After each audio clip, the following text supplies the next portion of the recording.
the better for our country, sir. Mr. Secretary, I'm very sorry for such a reasoning like that.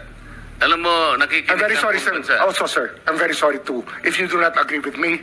But I respect your opinion, sir, and we will carry out our job as we deem fit, as we see. Mr. Chair, I said that the I country am not needs. expressing an opinion here. I am articulating the provision of law. You do not change the provision of law, Mr. Secretary.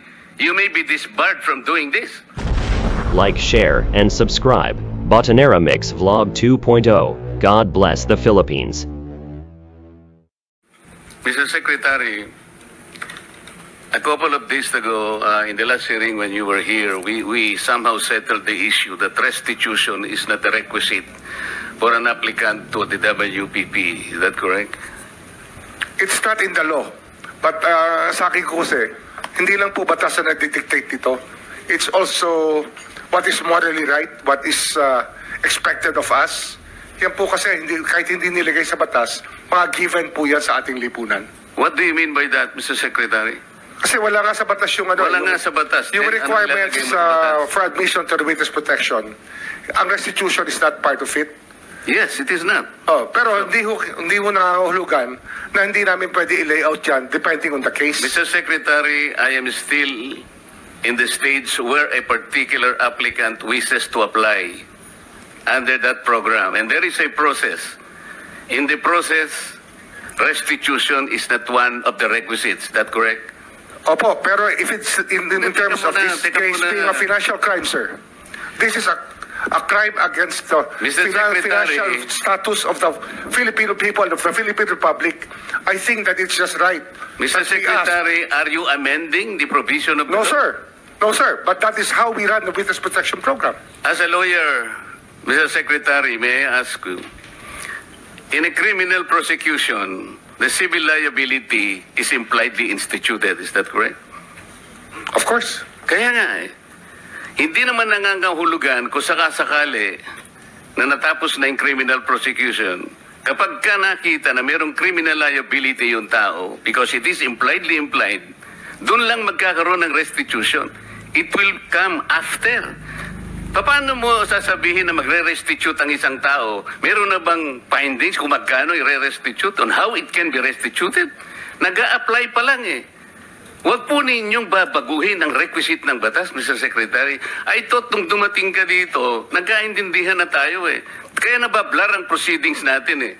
Kaya nga kinote ni, siguro, ang chairman kanina gusto kong ituloy ito, sinabi niya, nagpa-interview siya, na goodwill and sincerity should be done para i-test. Pwede ba yung ganito? I respect your opinion, sir. But It that is is not how, my opinion, it is in the law, Mr. Secretary. Yes, sir. Yes, sir. But I am And operating. the arbiter Sir, is can I the speak, law. sir? May I speak, sir? Yes, you I'm are operating from the Senator from Marcoleta, the kindly vantage allow the point of the reason behind the law, sir. What is the reason behind the law? So that we can get justice, and justice can only be attained if there is restitution. So that is the principle behind all of these things that we are talking about now. Mr. Secretary, restitution will come after. It cannot be. Sir, it can come before or after, sir. It can come before or You after. cite the law that it come before. Wala nga po sa batas eh.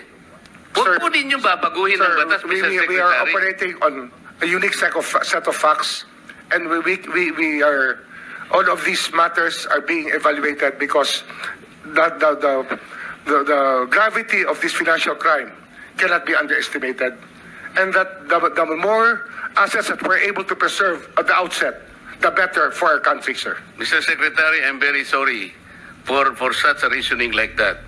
Alam mo, nakikinig I'm very ang sorry, buong sir. bansa. Also, sir, I'm very sorry too if you do not agree with me. But I respect your opinion, sir, and we will carry out our job as we deem fit, as we see. Mr. Chair, I said that the I country am not needs. expressing an opinion here. I am articulating the provision of law. You do not change the provision of law, Mr. Secretary. You may be disbarred from doing this.